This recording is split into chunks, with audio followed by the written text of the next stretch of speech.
Hello, Mr. Megabucks, and thank you for joining us today. Libraries are the heart of a community, a space where knowledge, connection, and innovation thrive. However, as you've astutely observed, at Anytown Library, there are significant challenges holding them back from achieving their full potential. Issues like confusing wayfinding, inadequate lighting and signage, limited programming, and a lack of modernized spaces, such as the collections and teen room, are hurdles Anytown must address to meet the growing needs of their community.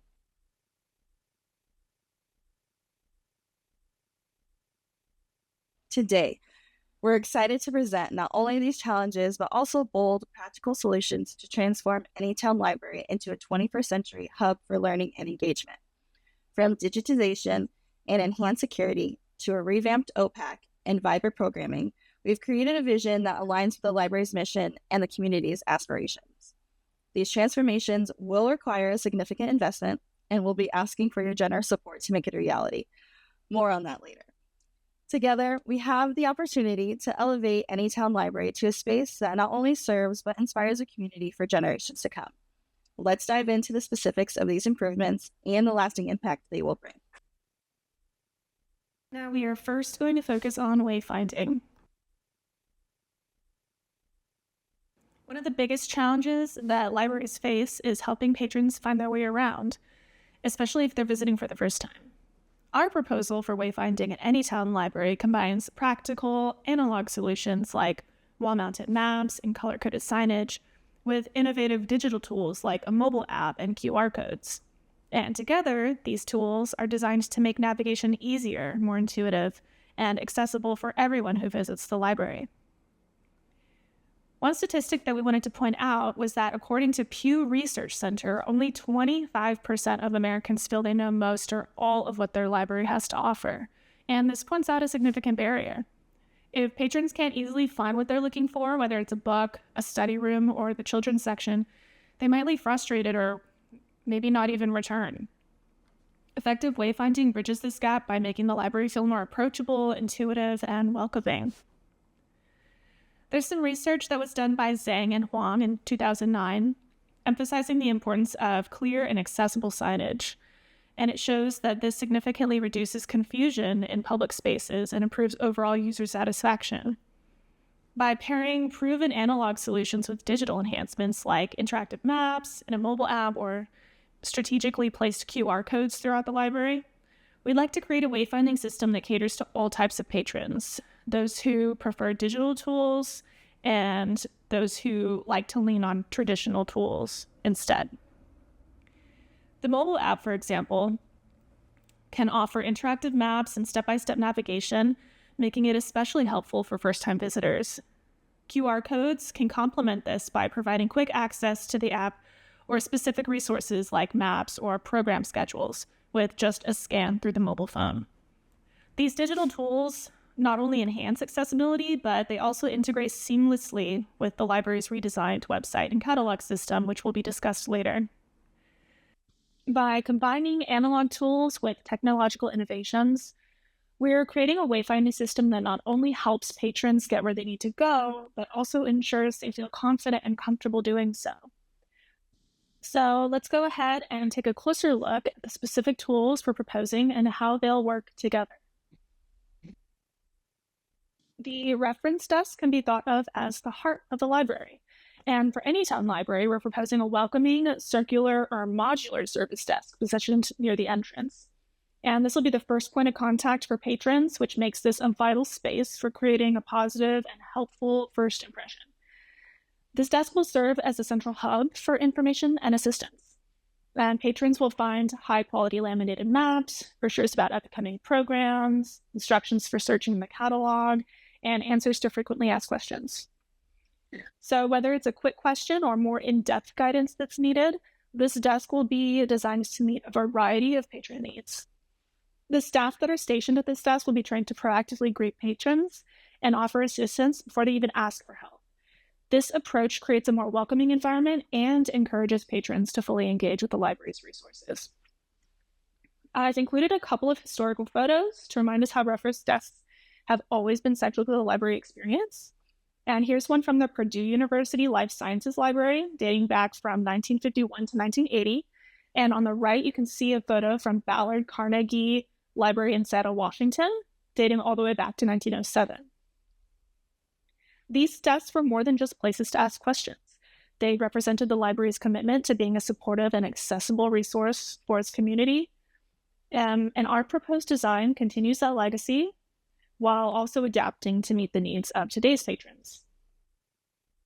To meet the demands of a more modern library, we've drawn inspiration from a couple of innovative designs. The first example on the left is from the Demco site, which is a library furniture supplier that features a modular desk that can be reconfigured to suit different tasks, such as reference interviews, reader's advisory, or directional assistance. This flexibility ensures the desk can evolve alongside the library's changing needs, making it a smart and adaptable solution for Anytown Library. The second example on the right is from Evansville Vanderburgh Public Library in Indiana. Features a circular desk with varying heights. This design accommodates both standing and seated interactions, ensuring accessibility and comfort for all patrons. So, by combining the historical significance of the reference desk with modern, more flexible designs, we can create a space that is functional and welcoming, and can adapt to and evolve with the various needs of patrons. And this will help ensure that the reference desk remains a cornerstone of the library experience, where library staff will offer meaningful support and guidance to every patron who walks through those doors. And on the slide, you can see some very friendly staff who are waiting to help patrons. On the left, we can see reference staff at the Baldwin Public Library in Birmingham, Michigan. And on the right is the information desk at the Van Pelt Library at the University of Pennsylvania. And now on to maps and signage. So to help patrons find their way around the library, we're proposing a wayfinding strategy that combines high-quality maps and clear, color-coded signage. These tools are designed to be straightforward, visually appealing, and easy for everyone to use, whether it's their first visit or their 100th visit. First, we'll offer high-quality laminated maps that are simple to read and durable. And these will be placed at key locations like the entrance, near elevators and staircases, and other high-traffic areas. And patrons can also grab smaller printed versions of the reference desk to take with them, which is especially helpful for new visitors. And the maps will include clearly labeled sections, floor layouts, and helpful icons to make navigation as easy as possible. At the Howey Library in Hanover, New Hampshire, is an example that shows how effective these maps can be. They're color-coded, easy to understand, and placed in just the right spots to guide patrons quickly and efficiently throughout the library. In addition to maps, we'll install large color-coded signs to guide patrons throughout the library. For example, yellow signs can mark the children's section, blue can indicate nonfiction, green can point to fiction, and so on. These signs will be positioned at entrances, exits, and key locations, like staircases and elevators, and the goal is to make navigation as intuitive as possible. On the right, you can see the Plymouth Library Wayfinding Design Project, and this is an example that shows big, bold, bright, easy-to-read text and icons. It's a great model for creating clear and welcoming signage in our own library. To make things even more engaging, we're suggesting playful overhead hanging signs. And these would be color-coded and clearly labeled to direct patrons to different sections. They'll add a little touch of personality while making navigation fun and obvious. On the slide, you can see some examples from a Demco blog. Again, that's the library furniture supplier. They made a blog on wayfinding. And it's a nice example of colorful overhead signs that are eye-catching and functional. And this gives patrons clear direction while adding a little bit of extra charm to the library's space. So by combining laminated maps, large signage, and playful overhead signs, we're hoping to create a wayfinding system that's approachable, helpful, and accessible for everyone. These tools will help ensure that every patron feels comfortable and confident exploring everything the library has to offer. And now on to mobile app integration. So one of the key solutions to improving wayfinding at our library is integrating a mobile app into the library's digital ecosystem. And this will serve as a versatile tool. It'll provide patrons with interactive maps for navigation and also complement the library's upcoming website and OPAC system, as Jojo will elaborate later on in the presentation. The app and QR codes won't replace the physical wayfinding tools like printed maps and signage, but it will enhance them. Patrons who prefer digital solutions or are visiting the library for the first time will find this particularly useful. By combining these analog and digital tools together, we can cater to a broader range of preferences and needs of patrons. The mobile app will be tightly integrated with the redesigned OPAC and library website, and this will make everything a lot more seamless. So, for example, users can locate a book in the catalog, see its shelf location in the app, and use the interactive map or even a QR code nearby to navigate there.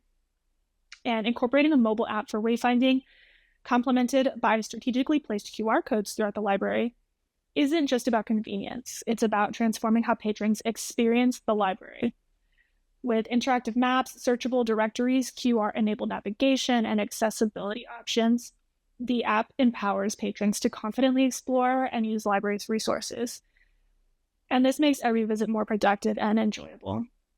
These tools also position Anytown Library as a modern, forward-thinking institution while maintaining its core mission to serve its community effectively. Now let's take a closer look at the estimated costs for the proposed wayfinding and reference desk solutions. While the numbers might seem significant, these investments are designed to create a more functional, welcoming library environment that benefits all patrons. And here's how the cost breaks down. So for the reference desk, the estimated cost for a circular or modular service desk can range anywhere from $5,000 to $15,000. This pricing, of course, depends on materials, customization, and features such as integrated storage or technology docks. And vendors like Demco or Brodart specialize in high-quality library furniture, and their catalogs provide excellent pricing options for desks like the ones that we're proposing. And moving on to maps and signage. For maps and signage, we estimate anywhere from $2,000 to $7,000. This includes the design, printing, and lamination of high-quality maps, as well as the cost of large, durable, color-coded signage. And companies like Fast Signs and Signs.com offer custom signage solutions at competitive rates, making them ideal vendors for this project. And lastly, mobile-friendly app integration. Developing a mobile app like this with wayfinding features is the largest component of this budget, with an estimated cost of anywhere from $20,000 to $40,000. This price includes app design, development, and integration with the library's new OPAC and website. Companies like Clutch and App Futura specialize in app development and provide detailed quotes based on specific needs. In total, the cost for the wayfinding solutions, including reference desk, maps, signage, and app integration, ranges from $27,000 to $67,000. And this investment will allow us to create a more intuitive, accessible library environment that prioritizes the needs of the whole community. So while these costs do represent a significant investment, the benefits here, we believe, outweigh the costs, which is a modern, functional library that's easy to navigate and welcoming for all patrons. By carefully selecting vendors and balancing analog and digital solutions, we will make sure every dollar is spent effectively to meet the library's goals.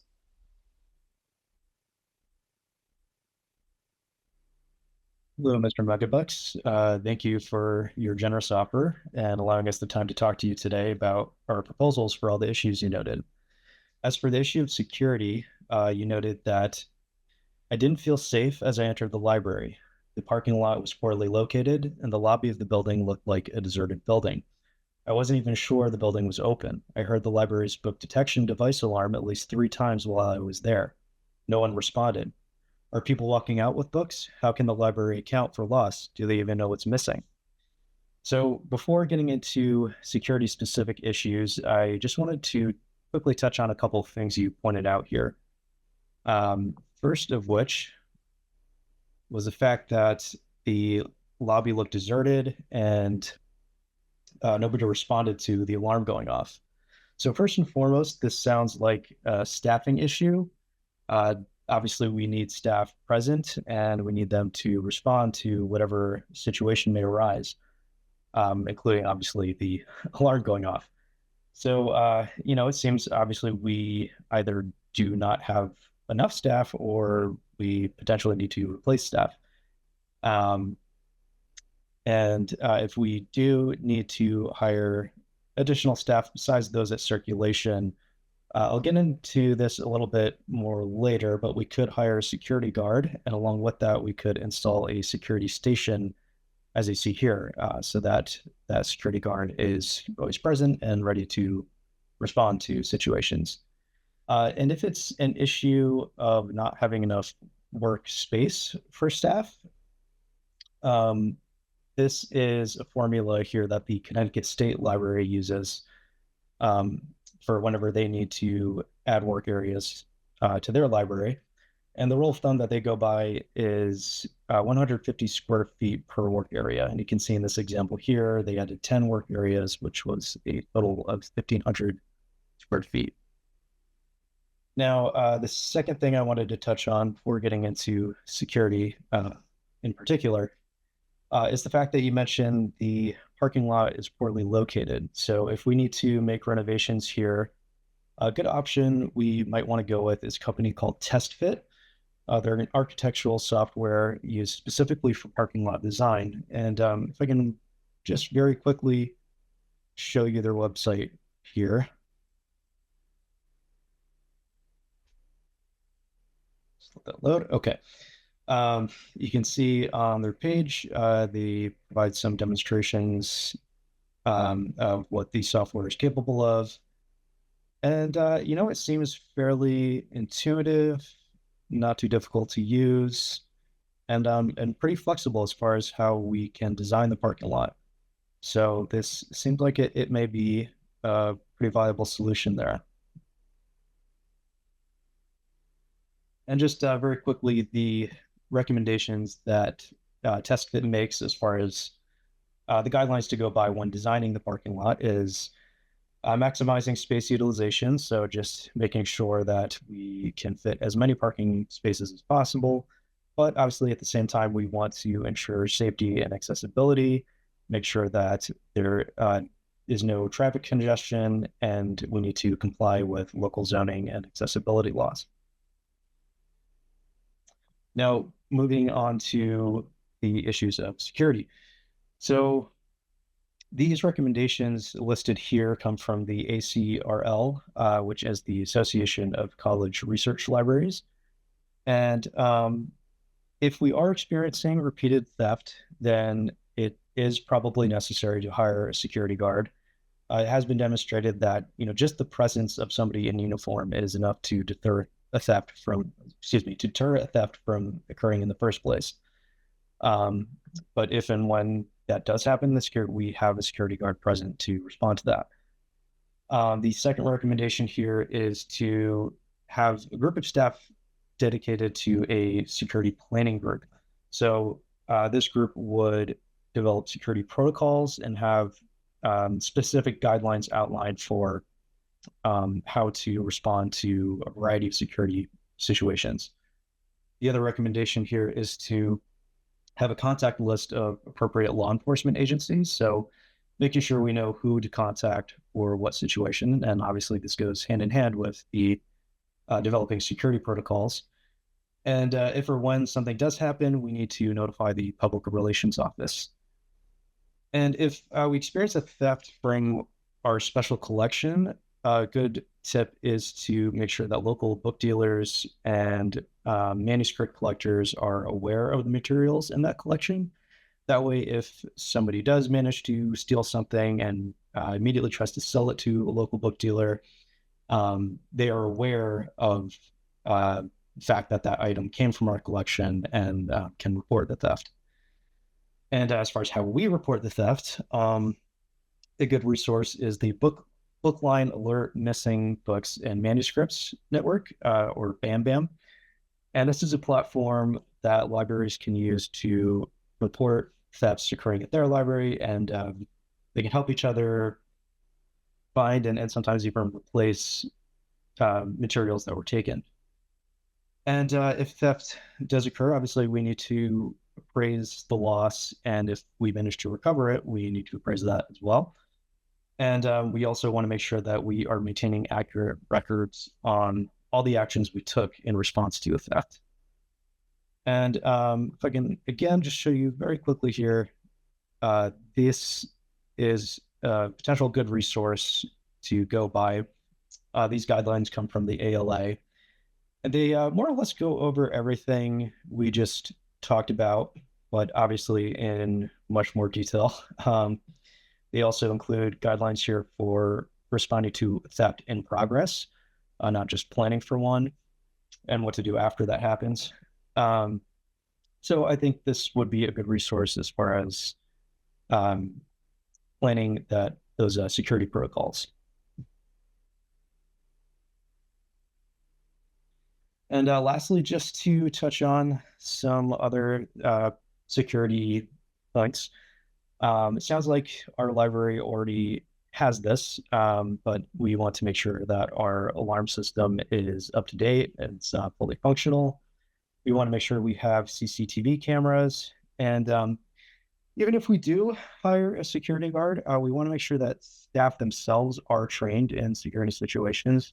So that includes de-escalation training. If some sort of disturbance with or between patrons occurs, staff know how to handle that. And as well as crisis training, whether that involves a crime or some sort of natural disaster, we want to make sure that staff are prepared.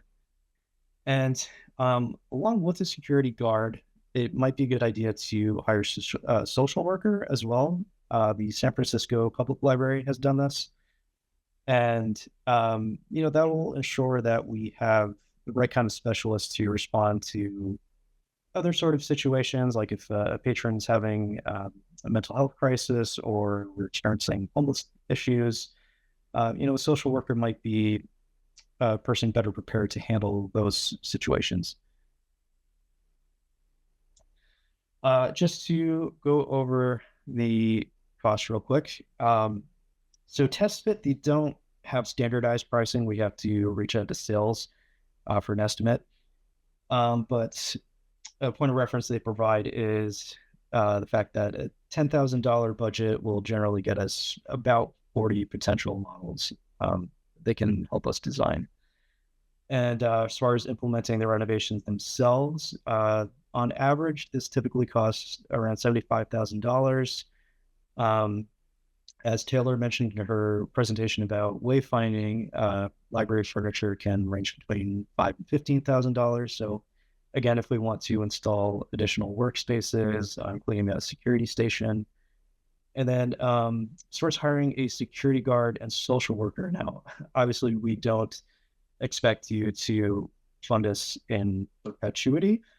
But if it's possible, it would be extremely helpful if we could get funding, at least for the first 2 years, so that we can give the library a chance to get on its feet. And, hopefully we should be able to fund those employees at that point. But the obviously depends on the location, but the median salary for a security guard is generally $35,000. And for social workers, that comes out to $50,000. So altogether, this would be about $260,000. Okay, moving on to the next issue that you reported here, Mr. Megabucks. In your visit, you reported that you were talking to a sweet older woman who was very upset because she couldn't even see the titles due to the poor lighting, and she wasn't able to read in the library anymore. Obviously, this is a very regrettable situation, and we want to do everything that we can to prevent it. So our solution here is twofold. Firstly, we want to make sure there is as much natural lighting in the library as possible, not just because this will light the library better, but this comes with multiple other benefits. So firstly, natural lighting carries radiant heat, which can help lower energy costs, especially in the colder months. It's been shown to be conducive to sterilization and disinfection. In multiple surveys, users said that they appreciated and sometimes even expected good views from their libraries. So we want to make sure that the windows are offering this as well, possible. Another benefit is that this allows for indoor plants, which provide fresh air and have been shown to improve mood and productivity. And you can see the image here on the upper right. This is from the Downtown Reno Library, and they actually won an award back in 2014 for the coolest indoor library space, just because of all the greenery that you see there. Now, we don't have to go to the lengths that they did here, but, it's a good source of inspiration, and it demonstrates that users respond positively to green spaces. There is a caveat here, though, in that we want to make sure that bookshelves are not facing windows and that they're also not placed directly in sunlight, as this can be damaging to the materials. It's also recommended that we use reflector panels, since this can create better light uniformity and can also reduce glare. And lastly, we want to equip the windows with sun shaders so that we can better control the amount of natural light that's coming in. Our second solution here is to convert to LED lighting. So fluorescent lights are continuously being replaced by LED lights. And this isn't just some sort of fad, it's because LED lighting is more efficient pretty much by every metric. So they're generally less expensive, they have a longer lifespan, they use less energy, and there's virtually no maintenance or upkeep. They're very easy to put together and take care of. They also emit lower heat, so they're safer for books and furniture. And they're highly customizable as far as how they're arranged and how they're actually lit. So they can be used for things like task lighting, such as installing them on desks or reading areas. And they can be either attached with adhesive or actually built directly into bookshelves, as you see here. And again, this lighting is easy to control and highly customizable, so we can control the brightness of the light and even the color, as you can see here. And this can go hand in hand with improving our displays. So if we have some sort of special collection that we're trying to advertise, or trying to change things up during the holidays, we can use the lighting in tandem with our displays. And this next image here, full disclosure, this is not a real physical space. This is an AI image. But I just thought it was a good representation of all the concepts that we just talked about, because you can see, there's this big skylight here providing plenty of natural light. But notice how the bookshelves are tucked farther back, so they're not directly in that sunlight. And instead, those are lit with this LED lighting placed all around the space. And you even have some indoor plants here. So, this just might be a good representation of how we might want to redesign the Anytown Public Library.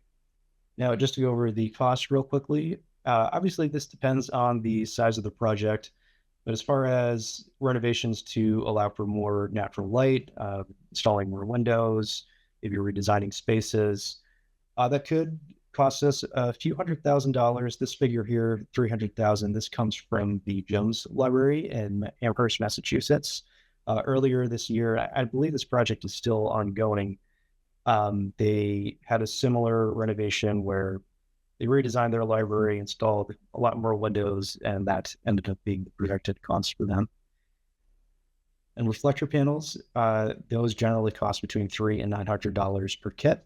Each kit comes with around 8 reflector panels, I believe. And installing the LED lighting, this costs between $70 and $400 per fixture, along with the labor of installing that. However, if there are fixtures that we can just install ourselves, that would only cost us between $20 and $50 per fixture. And now we will talk about food and drink. So one of the challenges we've identified at Anytown Library is the lack of a welcoming space for patrons to enjoy their food and drinks. Right now, there's a strict no food or drink policy, which forces people to either throw away or hide their snacks and beverages when they come in, which is understandably frustrating and inconvenient for patrons. And it creates an uninviting atmosphere that doesn't align with the library's mission to be an inclusive, welcoming space for everyone. So to address this, we're proposing a solution inspired by libraries like the University of Chicago, which successfully created designated food zones that balance patron comfort with protecting library resources. And we think this kind of thoughtful approach works because, as Halsted and Neely point out in a study of medical libraries' food and drink policies throughout the whole U.S., when libraries embrace hospitality and flexibility, it fosters inclusivity and makes people feel more valued. So by creating a cozy cafe-style lounge, along with helpful touches like storage cubbies, clear signage, and convenient wait zones, we can make the library feel more inviting and practical at the same time. These changes are about more than just solving an immediate problem. They are about creating a library that feels like a true community space.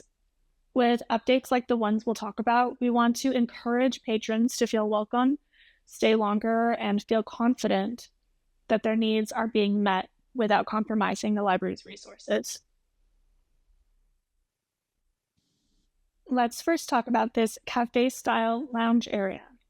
We would like to create a cafe-style lounge at Anytown Library that offers a unique opportunity to make the library more inviting, comfortable, and accommodating.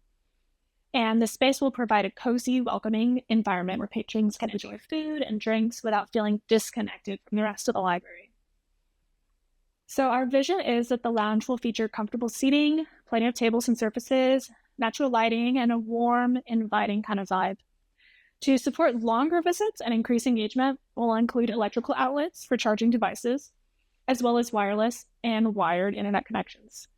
And the goal is to encourage patrons to use the space, not just for eating and drinking, but for relaxing, studying, and connecting with others. We're also proposing a more self-service type of option with vending machines for food, snacks, and both hot and cold beverages, similar to what's available at the Marks Cafe at the University of Pennsylvania Van Pelt Library. These vending machines offer a wide variety of options while maintaining a self-service model, and this eliminates the need to hire dedicated staff for food and drink service. This makes the lounge a cost-effective addition to the library while still providing patrons with convenient, high-quality options. And on the slide here, you can see some examples of the kind of style or ambiance we're going for, as well as the functionality options. So on the left, we have a hot beverage vending machine. It's a good example of what could be used there.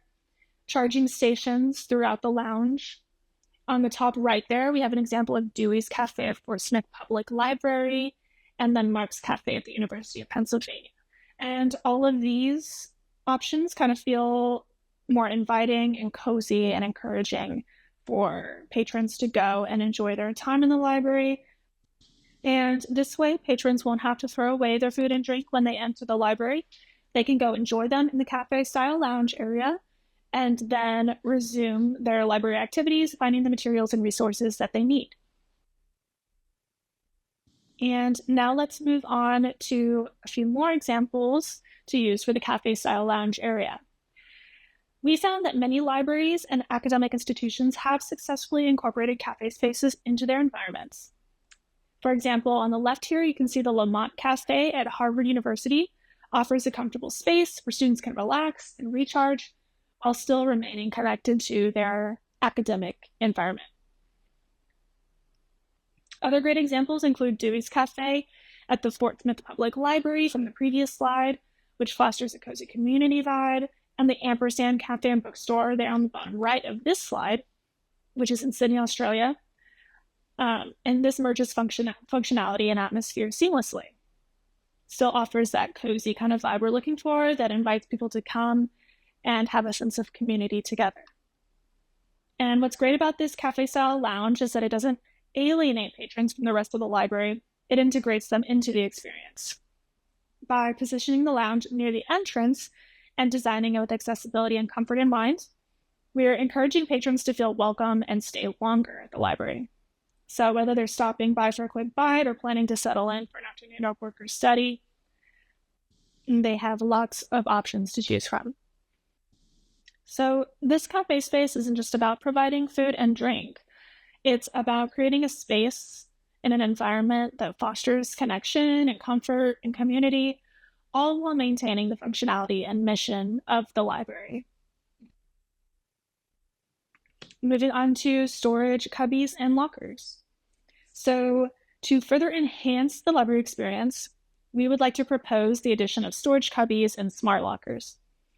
These can give patrons a convenient space to store their belongings, whether it's food and drinks, coats, or backpacks, making their visit more comfortable and enjoyable. We're suggesting a dual approach, so that would be open cubbies for simple, cost-effective storage and smart lockers for more secure and tech-enabled options. Patrons can decide which option works best for them, depending on their needs. And the cubbies are an affordable solution for the library that lets patrons store items at their own discretion, while the smart lockers provide more security and functionality. So the smart lockers, as featured on this slide, will be equipped with RFID readers or mobile app access, making them easy and intuitive to use for patrons. They can operate on a timer. Patrons will need to retrieve their items within a set time frame to avoid a small fee, and any funds generated from these fees can be used to maintain the lockers over time. On the left, we can see an example of the type of smart lockers we're considering. These are self-service, and they're sleek and modern and user-friendly, and they offer a nice, safe space for patrons to leave items like food, beverages, or even electronics.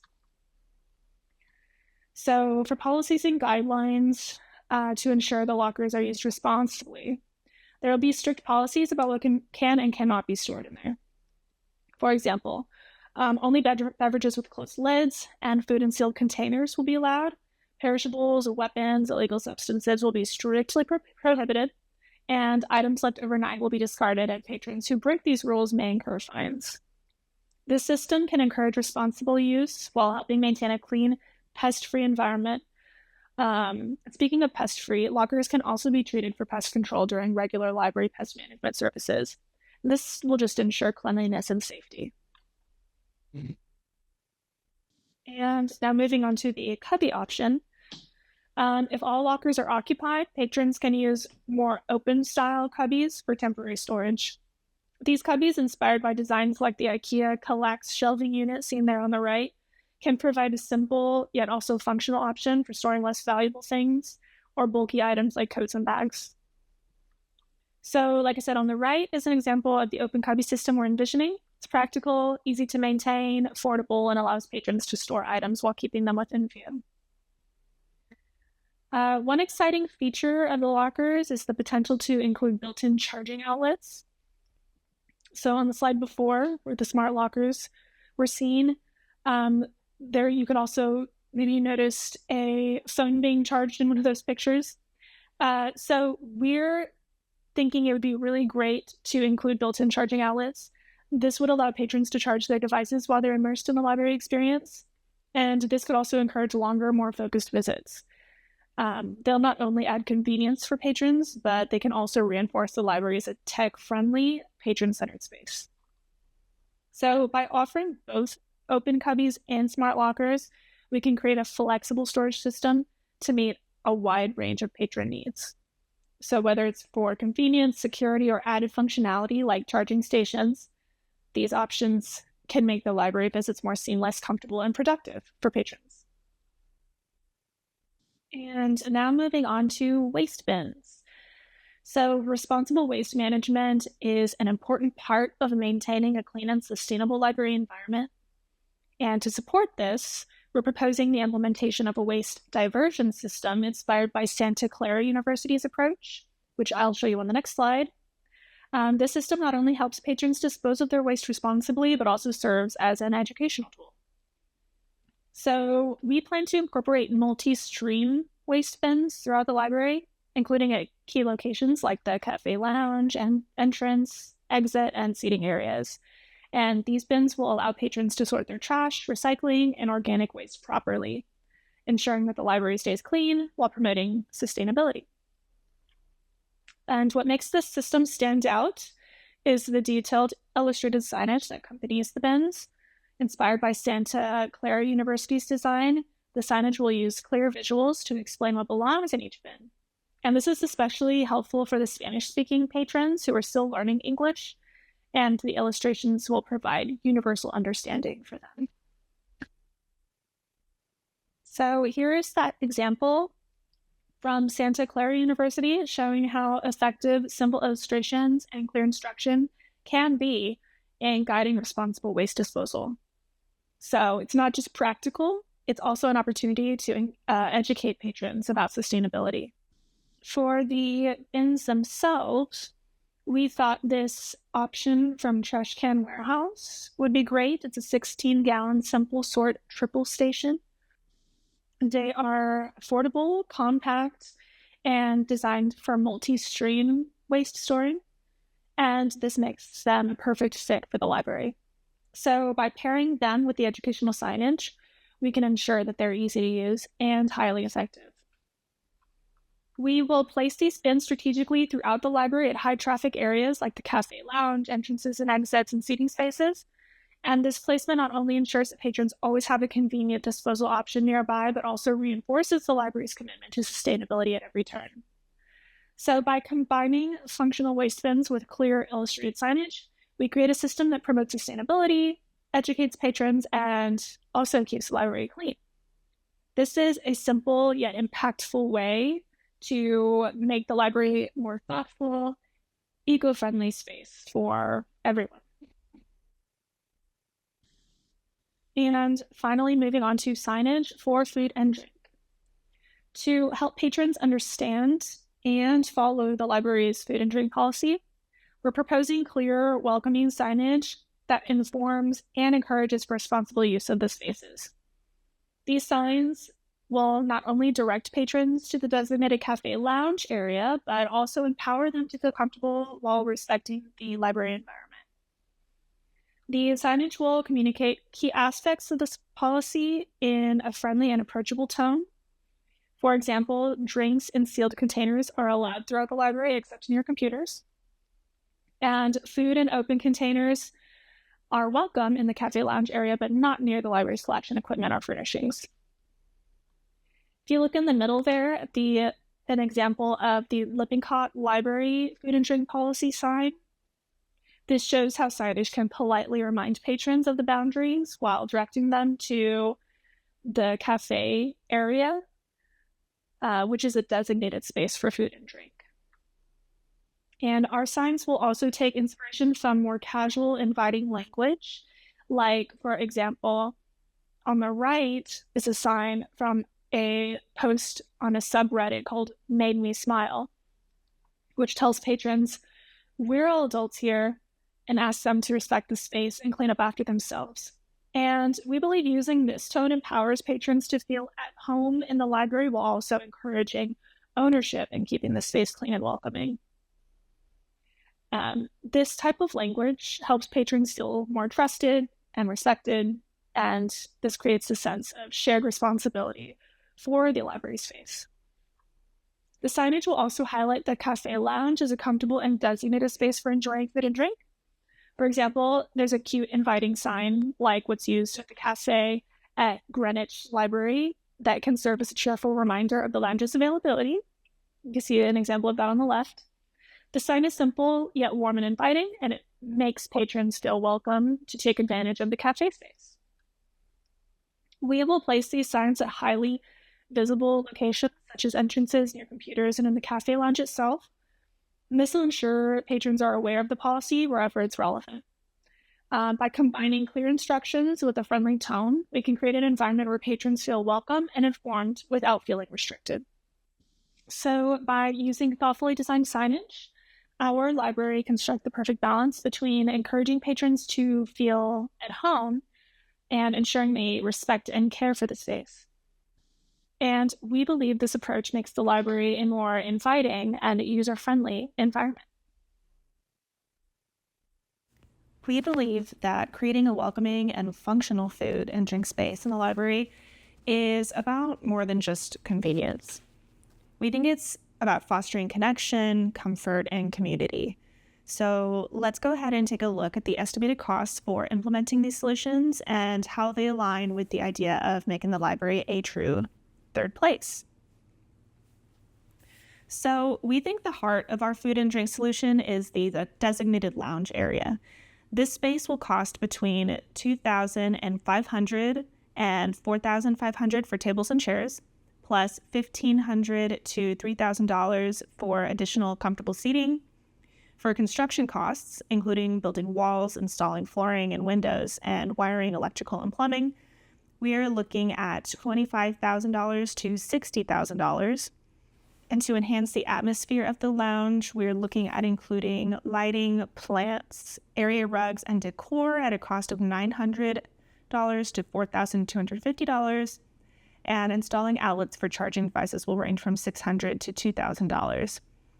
For food and drink vending machines, which covers snacks, cold beverages, and hot drinks, leasing, energy, and setup, that's going to cost approximately $4,000 to $8,000. We really want this place to not just be about providing food and drink. We want it to create a warm, inviting environment where patrons can stay longer, connect with others, and really feel a sense of belonging at the library. Moving on to storage cubbies and lockers. So to complement the lounge, we're proposing storage cubbies and smart lockers for $1,000 to $10,000, depending on the model and number of units. And this ensures that patrons can safely store their belongings, freeing them to focus more on their library experience. And for trash and recycling bins, we want to maintain cleanliness and sustainability. That's also a big priority. The trash and recycling bins will cost between $1,200 and $4,000 for 6 to 8 bin sets, and they'll be paired with educational signage to promote proper waste sorting and disposal.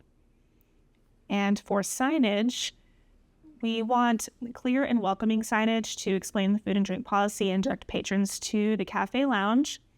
And we estimate that will cost $500 to $1,500. And the signage will make the policies approachable and ensure that patrons feel comfortable enjoying the space. So altogether, the cost for implementing these food and drink solutions is estimated at $37,200 to $97,250.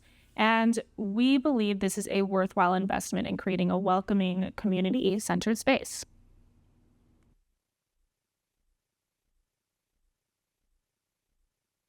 The next section of our presentation will be dedicated to the organization of our collection.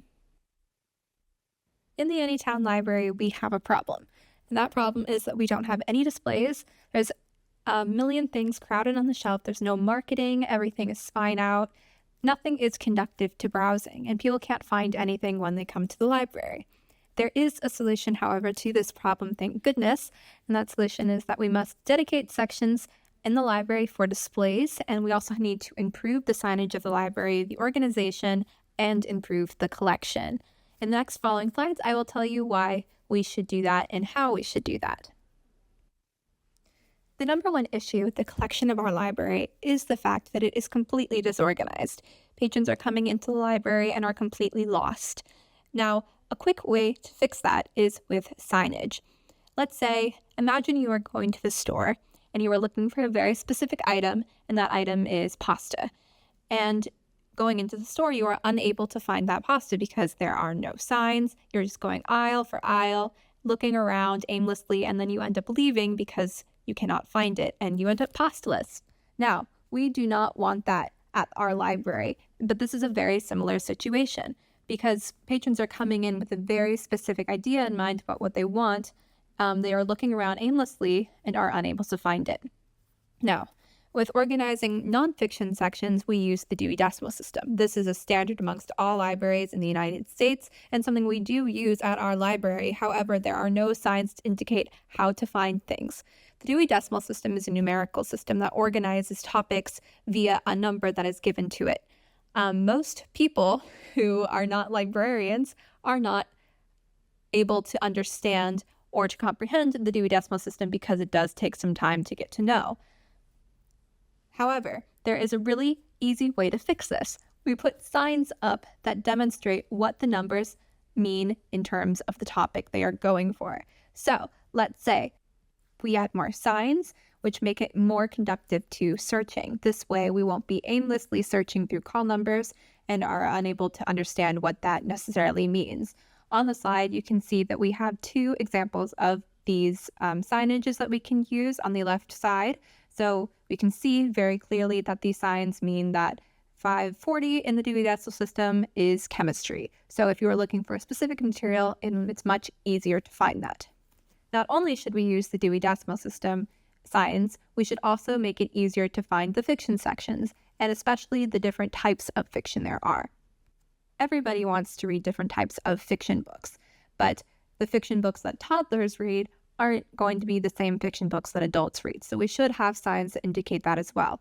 For example, easy fiction in this one picture would mean that a toddler could read it as well. But then we can also have adult fiction, young adult fiction, children's sections to make it way easier to find these books as well. And a way to find books within those fiction sections is genre stickers. There are a million different genres that we can choose from in these fiction sections: mystery, romance, classics, and stuff like that. But looking at a call number, you're not necessarily able to determine what that might be about, what the book might be about. So using call number stickers puts it right on the spine, right above the call number, and can give you an idea about what that book might be about.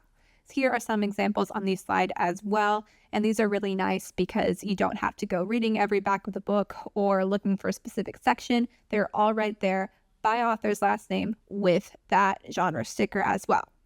Another thing that could be beneficial to the patrons of the library is creating little section displays of the library, specifically showcasing different genres. This way they are able to find those genres quick and easy. Not only should our library be organized in person, it should also be organized online.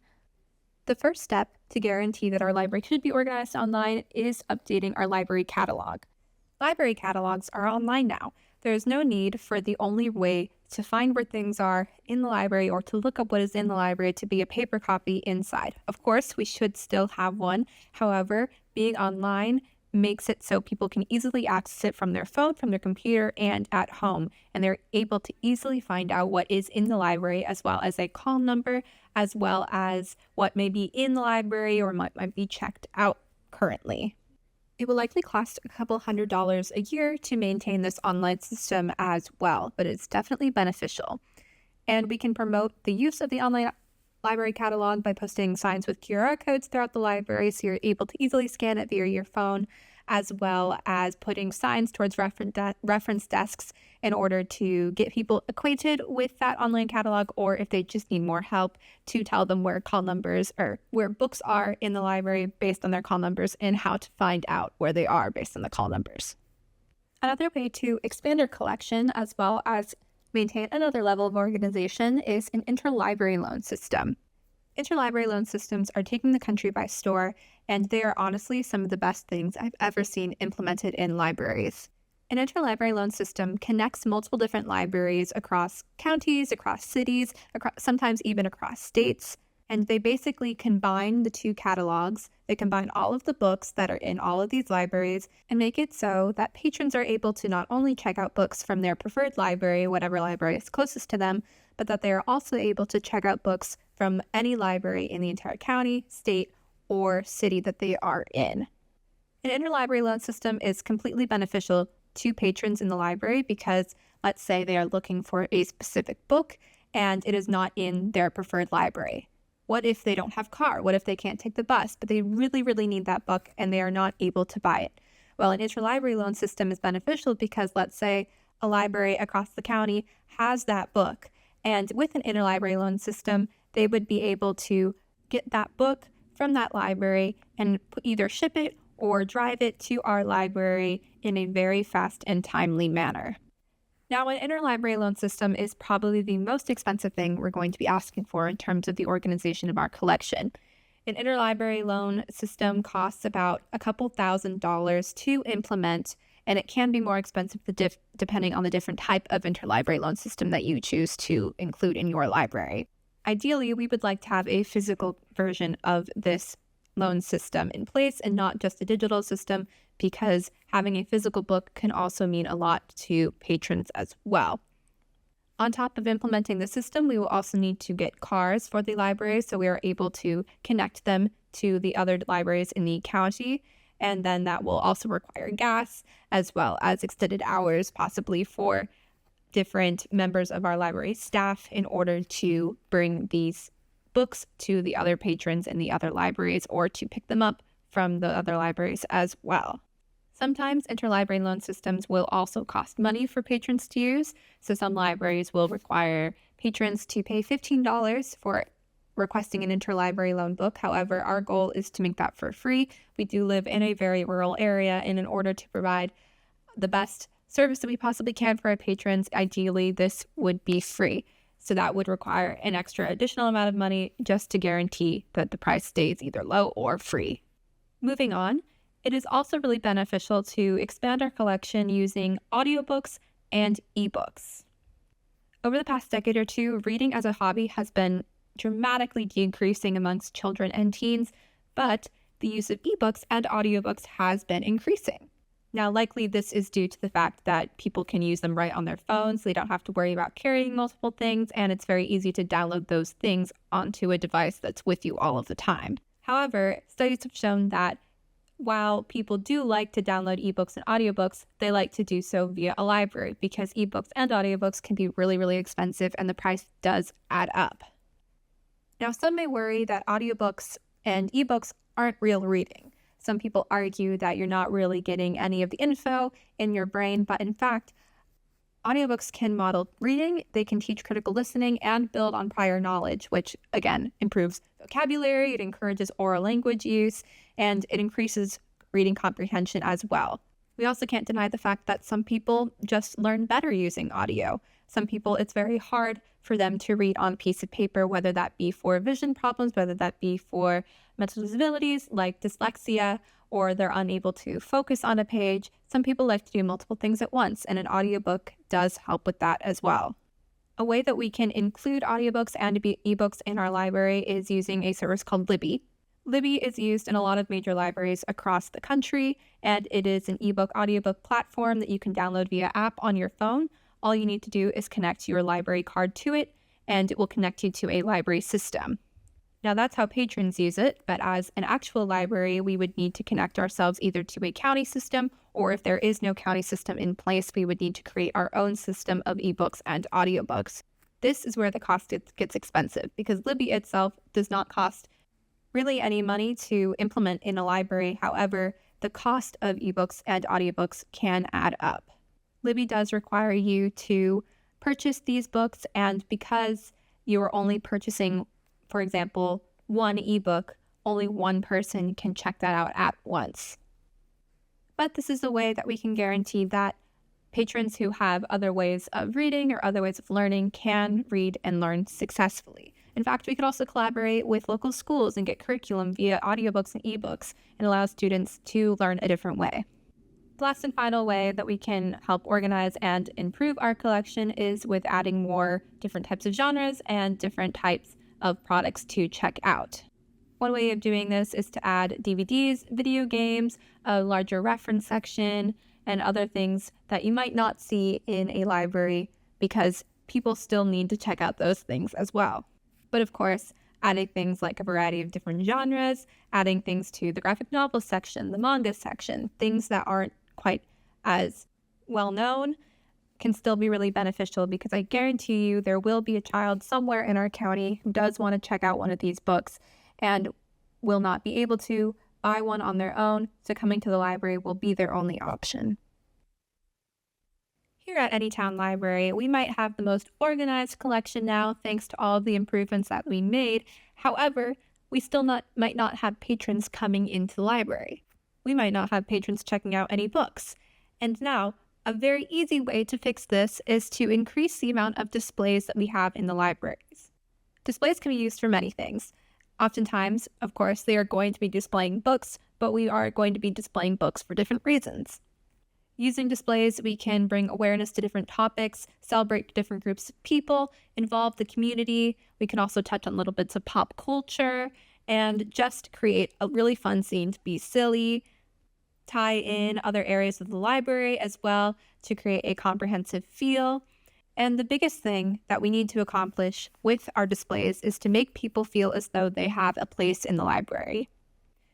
I've provided a couple of examples of displays, and I think that they're really cool ones.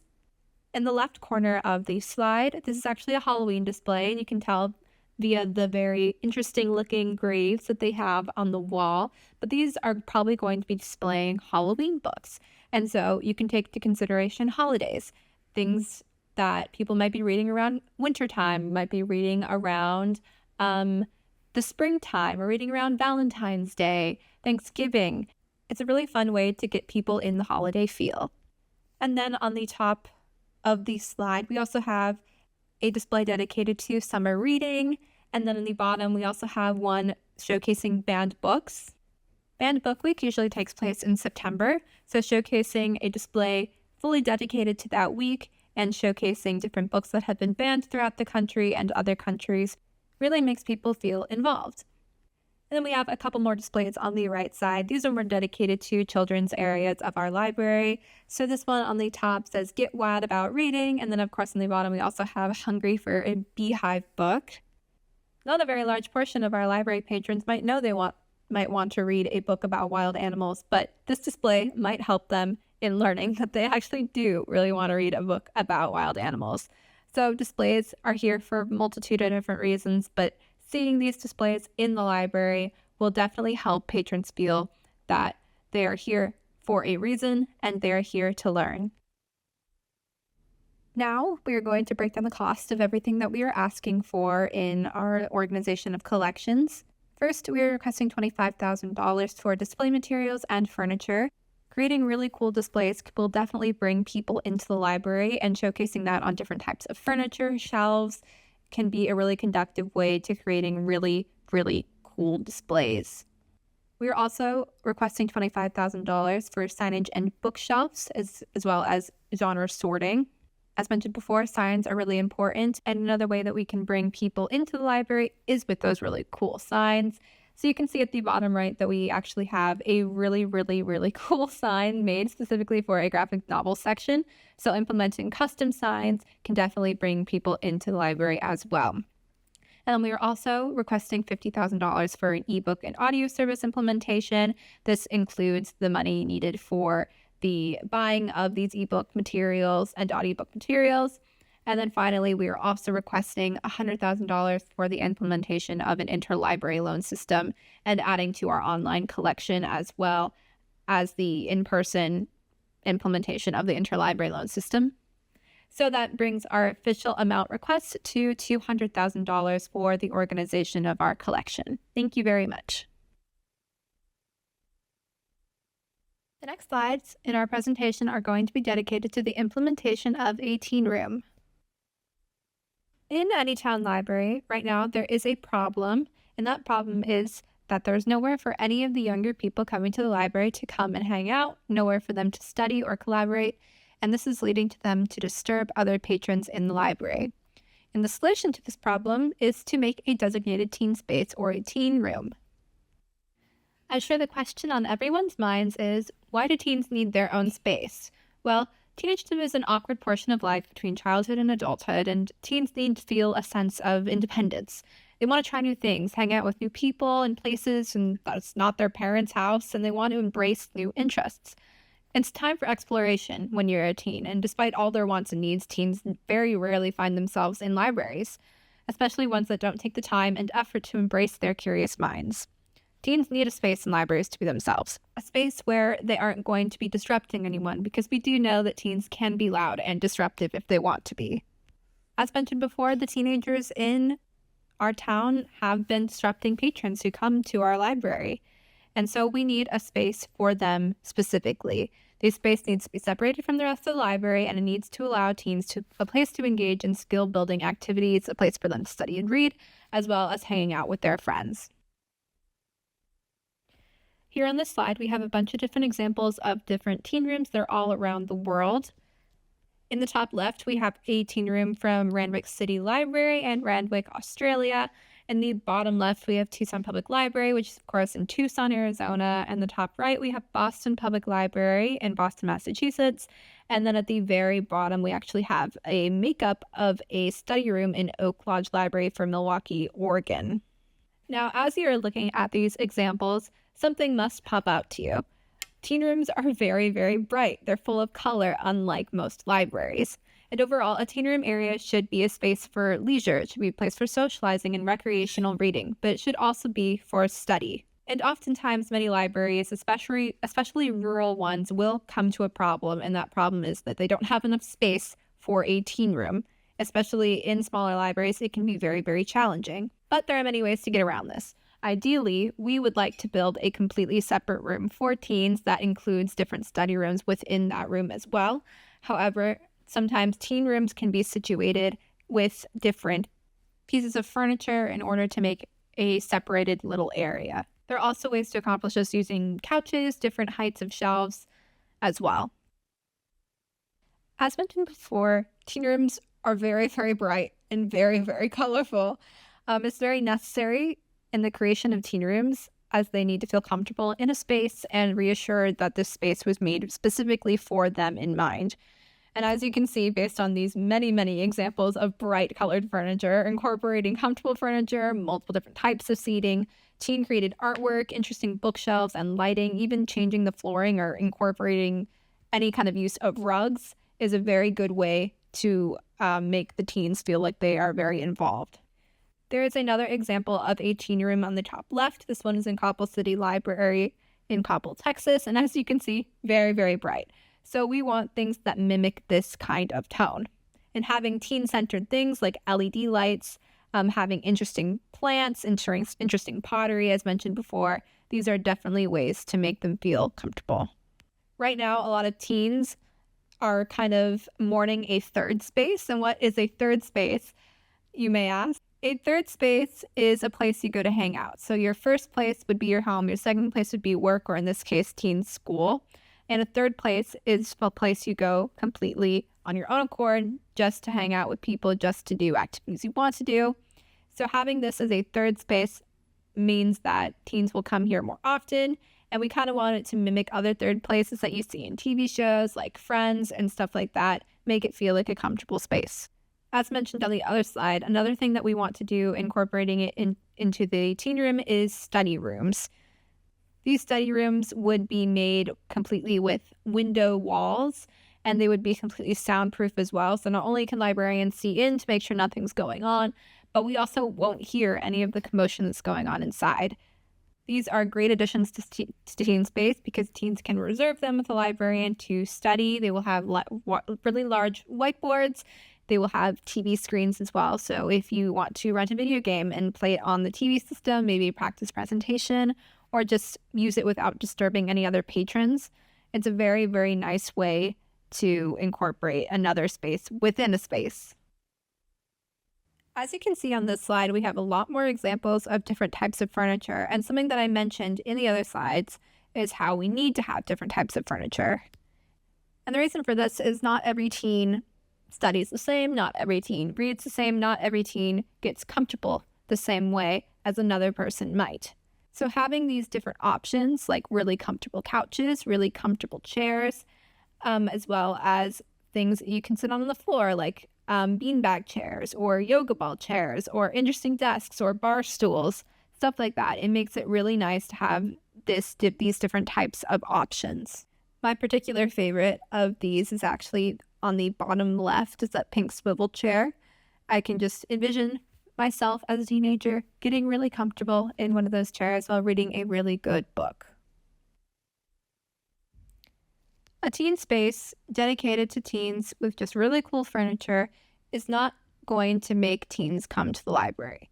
What teens want is a completely immersive experience. They want things to do. They want to have a space dedicated with services and activities meant completely for them.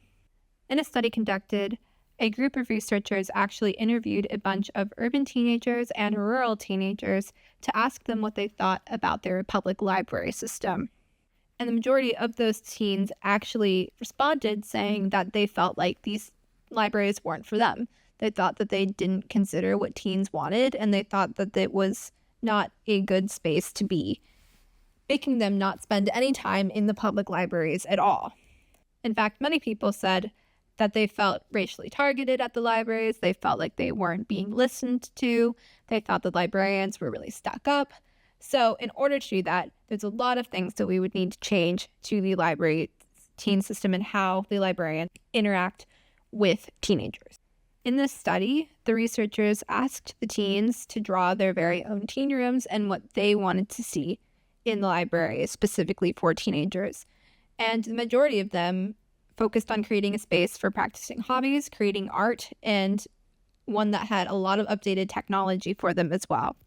Teens included things like pool tables, like guitars. They had designated spaces for video creation or for video gaming on updated consoles and updated TV screens and computer screens as well.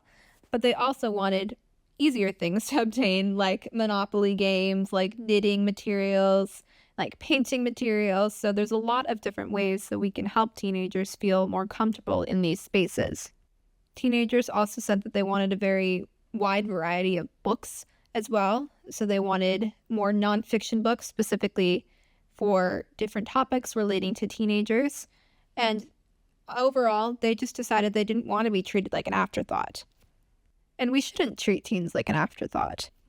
We never know what the teenagers who are coming through the library are going through, and we need to be prepared for all situations. We should have materials in our library dedicated to sensitive topics like bullying and drugs and alcohol and things like that. We need to be a source of information, a trusted source of information for these teens.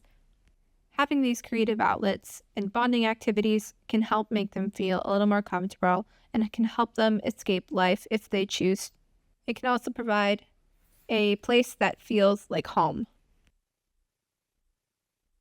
Another way of making sure that teenagers have a safe and comfortable space in the library is providing unique services.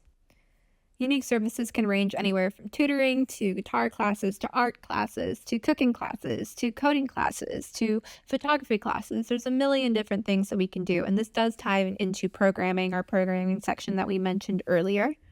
In the teen room, we can have specific tutors that come in to help students with their studies. These can either be paid one-time contract service tutors, or they can be volunteers from local colleges or local high schools. Having a bunch of classes as well can also provide students with a once-in-a-lifetime opportunity. A lot of students might not have the opportunity to learn guitar and take a guitar class. A lot of students might really want to learn how to code, but don't know where to start. Having a space that provides all of these different classes can mean so much to a teenager who might not be able to access that. It also provides them with life skills, things that can put on resumes, things that they can put towards a job or even a college application. Getting kids involved in the library is also a really good way of providing a unique services. Having a library advisory committee or a club dedicated to helping librarians understand what teens want in the library is also a very smart idea, because not only does it provide that one-on-one contact about what they want in the library, it makes teens feel as though they are helping create a better space for themselves and their peers, because that is their ultimate goal, getting teens back in the library. Recent statistics have shown that there has been a drop in reading from childhood, and teens no longer have the want to read as much. We need to let teens read what they want to read. We need to have a variety of genres, as mentioned before, a variety of different nonfiction titles. We need to make sure we're not forcing them to read, especially forcing them to read books that they might not want to. Having different materials like ebooks, audiobooks, and manga that we mentioned earlier in the collections portion of our presentation is necessary to create these fostered attitudes towards reading. All right, now we've gotten to the cost breakdown. For the creation of our teen room, we are requesting $275,000. And the reason we're requesting this much money is because we do have to ideally create an entire new room, and we do want at least 2 study rooms inside. And of course, the area needs to be air conditioned, needs to have all the proper things that go into creating a building, including lighting, flooring, and good insulation. We don't want to make this a bad room for the teenagers. And we're also requesting $30,000 for the renovation of the space. So that'll be any kind of furniture that we need, any kind of special signs, any kind of interesting light fixtures, as well as computers for the space as well. And then we're also requesting $20,000 for more activities. So that'll be things like the pool table, like the easels and the space for creating photos. And we're also requesting $10,000 for any helpful services like tutoring and classes. That brings our official amount to about $335,000. The next issue with the Anytown Library is their Spanish collection or lack thereof. They didn't have a Spanish collection, even though there is a sizable Spanish-speaking community well within walking distance of the library. Probably explains why most of the Spanish speakers in the community stay away from the library. A couple of important definitions need to be considered when evaluating why and how the Anytown Library should be providing better resources for their growing Spanish-speaking population. Information marginalization is the systematic, interactive, socio-technical processes that push and hold certain people at social margins where their needs are persistently ignored or overlooked. Information inequity is the idea that some people have a greater difficulty finding, accessing, accepting, or using information than others. Information poverty is the persistent lack of information access as experienced by a group or an individual, usually as a result of social economic factors. Information precarity is a state of instability in reference to accessing information, which is often experienced by marginalized groups.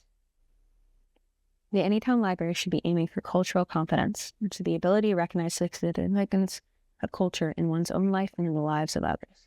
All of these factors are at play when it comes to the incorporation of the Spanish-speaking community into the full library system in order to properly embody the values of diversity, equity, and inclusion.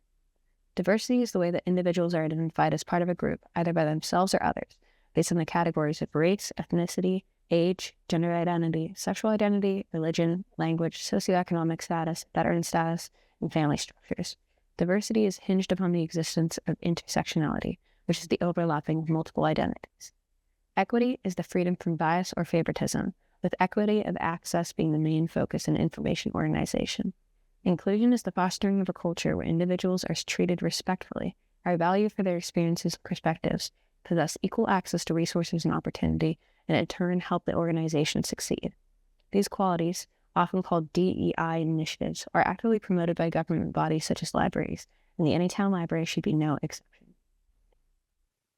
A prime example of information precarity and marginalization of Spanish-speaking communities in the United States in modern history can be found in the aftermath of Hurricanes Irma and Maria in Puerto Rico.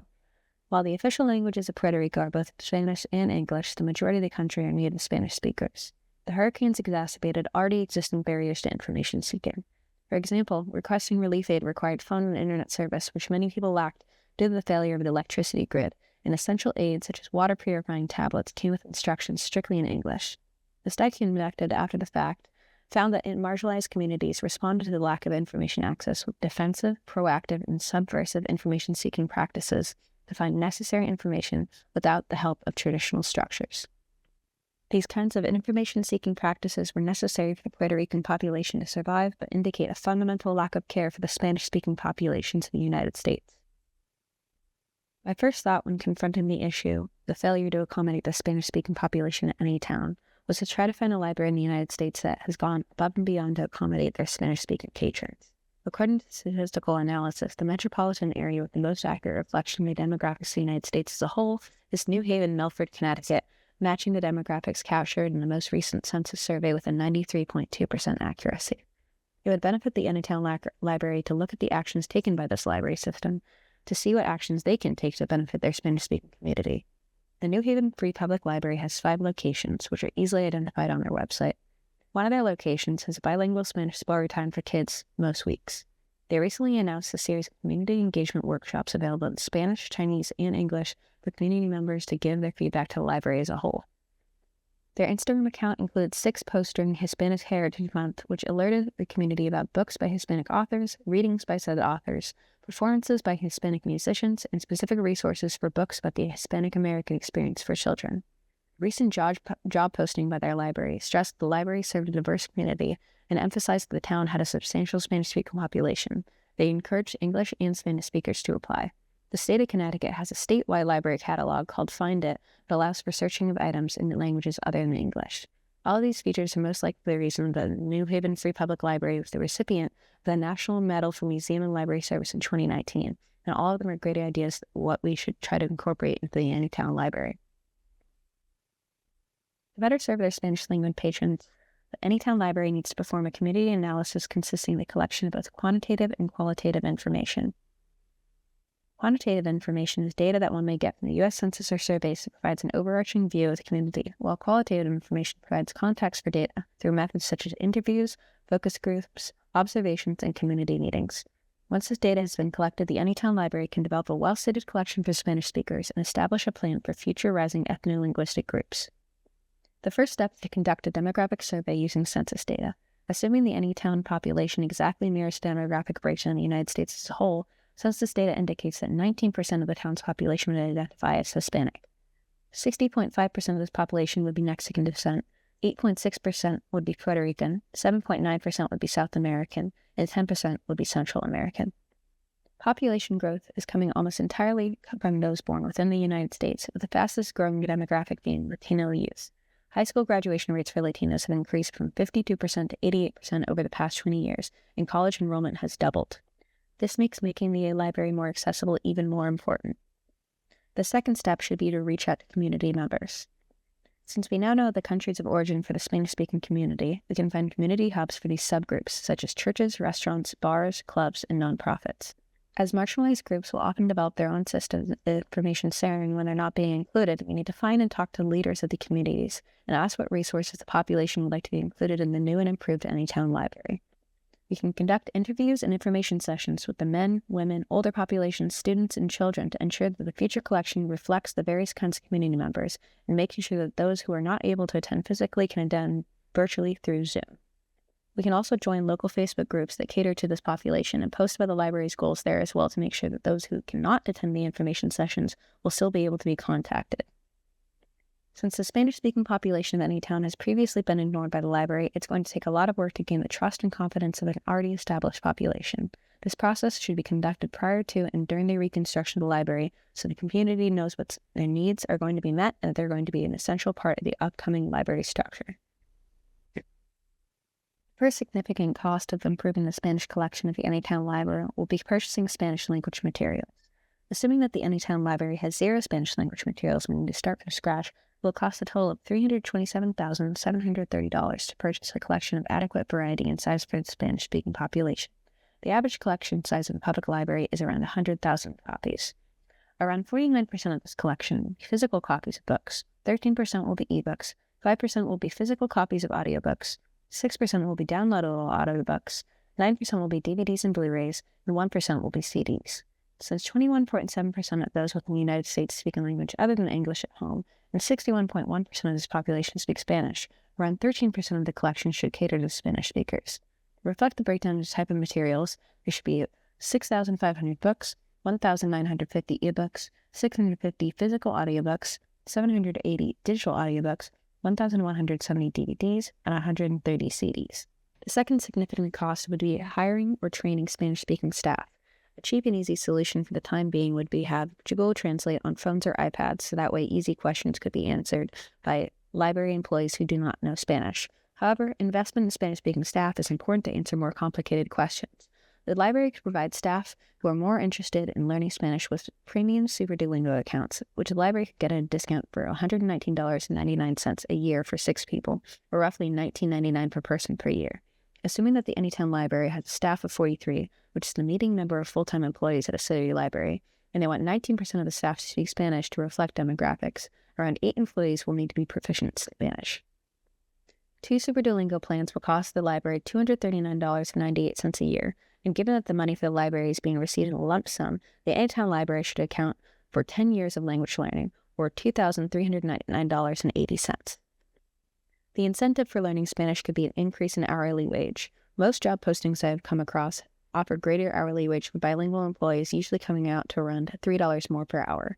As the average U.S. public librarian makes $31 an hour, that would bring their wage up to $34 an hour. That would be a bonus of $6,530 per year per staff member. For 8 employees, this would cost an additional $52,240 per year, or $522,400 over the course of 10 years. That brings the total cost of having Spanish language staff to $524,799.80. The third significant cost would be the physical and digital housing of the Spanish collection. The easiest way to accommodate the website for Spanish speakers would be to add a translation widget. The top recommended translation widget is G-Translate, which costs $40 a month. Given that we want to support the Spanish language community for as long as possible with this lump sum donation, that would cost $4,800 for 10 years. For the physical construction of the dedicated Spanish section, we need a space for housing the collection, a computer area, and seating for patrons. Using data from a recent library rebuild, which cost $350 a square foot, and formulas from a library space planning guide, housing collection would cost $292,600. Having two computer stations would cost $21,000, and seating would cost $283,500. This brings the total cost of the physical and digital development of the Spanish language section to $601,900. The fourth major cost would be the hosting of Spanish language events. The reason we would be using part of our budget for events, even though they're not essential to the collection, is that they can be used as fundraisers and therefore are self-sustaining. Monthly or bi-weekly events could be hosted depending on popularity of the band. It could be things like the showings of Spanish language movies from a variety of countries, or the entry to the movie could be by donation to fund future movies, and snacks could be purchased in bulk and sold at a markup for the same purpose. A movie licensing fee would cost around $500 a year.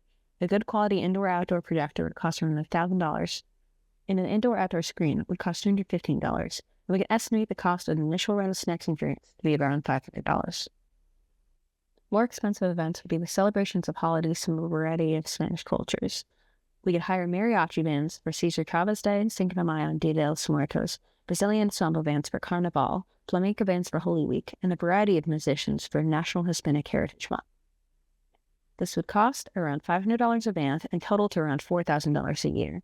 These events could also feature catering by local food trucks, also costing around $500 each, or around $3,000 a year. Culture-specific decorations for these events would cost around $300 per event, or $1,800 a year total. The cost of this initial investment for movie production equipment and party rentals comes around $11,065.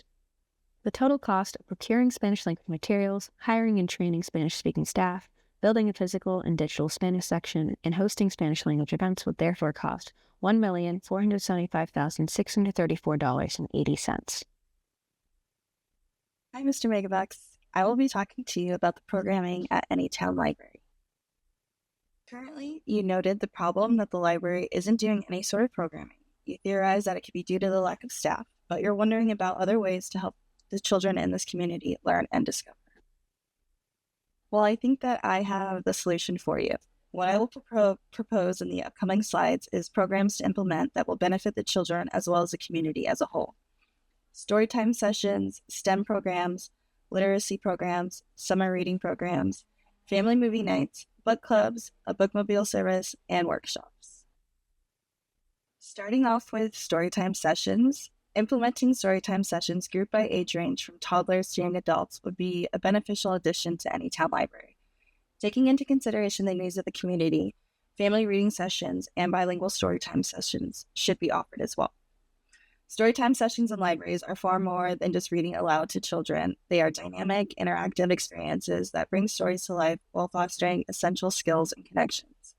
For children, storytime sessions lay the foundation for lifelong learning and literacy. Additionally, story times often integrate interactive elements like singing, clapping, or role-playing, which enhance motor skills, listening abilities, and creative expression. The benefits extend beyond individual families to the community as a whole. Storytime sessions serve as inclusive spaces where children from diverse backgrounds can interact and learn together. It's important to know and understand your community and do the best to accommodate different needs. Implementing a sensory story time or even adding additional hours for those who may have scheduling conflicts is a great way to help the library community. For example, the West Fargo Public Library in North Dakota has 2 storytime sessions for children from 3 to 5 years old.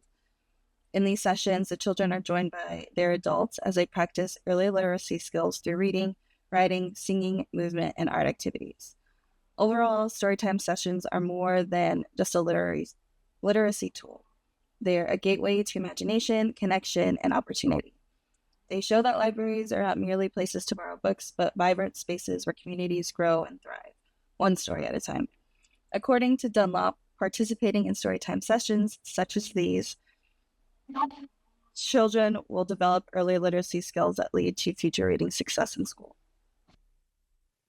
Now I want to talk about implementing STEM programs. According to Bake, STEM programs should be interactive and provide children with an informal, playful approach to learning.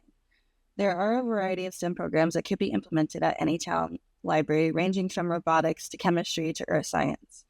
These programs can be set up in the library or can be made accessible through the website by watching online videos. The STEM in Libraries Facilitation Toolkit details the steps of how to get started implementing a STEM program for all ages in a library. This information is useful because it emphasizes the importance of community involvement in learning what the community wants instead of assuming their needs. By creating a forum, survey, or suggestion box, the library manager can determine which STEM programs to implement in the library. The NASA at My Library program works with public libraries in providing 2 different STEM kits for library patrons of all ages to learn new things in a fun, interactive way. STEM programs in libraries are highly beneficial as they provide accessible opportunities for individuals of all ages to engage with science, technology, engineering, and math. These programs foster critical thinking, creativity, and problem-solving skills while preparing participants for a rapidly evolving, tech-driven world. By offering hands-on activities such as coding workshops, robotic clubs, and maker spaces, Anytown Library can inspire curiosity and innovation in a non-intimidating environment. STEM programs also bridge educational gaps, ensuring that underserved communities have access to essential resources and tools. According to Brewer, after-school programs provide life skills, job opportunities, academic enrichment, social skills, and individualized development for the students involved. Implementing after-school programs for tutoring, book clubs, even STEM after-school programs, language learning, or other clubs based around the community's interests would be so helpful for this community. Again, it would be beneficial for the staff of Anytown to reach out to the community in the form of a survey or questionnaire to find out what it is that they need or want. These programs would also be helpful for those who need a place to go after school, and they can find community and engage in social activities with their peers. As you can see from flyers from after-school programs in Wisconsin, Colorado, and Iowa, they offer a variety of programs that would be beneficial for kids.